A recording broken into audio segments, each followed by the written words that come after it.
फिर्यादीचे नाव योगेंद्र सिंग सीताराम यादव, वय वर्ष 25, राहतात चुरखी रोड, बंदिरा बायपास, इरी जालिन, उत्तर प्रदेश। आरोपीचे नाव भीम उर्फ आकाश गुरव, राहता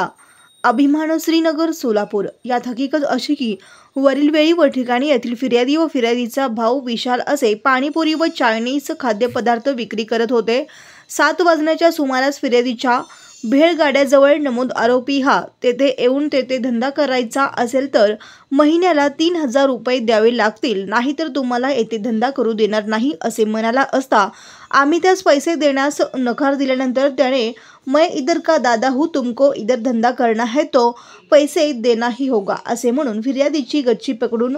थोबाडीत मारून फिर्यादीच्या भेळच्या गाड्या व चुलत भाऊचा चायनीजचा गाडा हाताने ढकलून देऊन सदर ठिकाणी दहशत निर्माण करून गाड्याचे व त्यावरील खाद्यपदार्थाचे अंदाजे 40,000 रुपयाचे नुकसान केले आहे म्हणून तपास सहाय्यक पोलीस निरीक्षक पाटील हे करीत आहेत।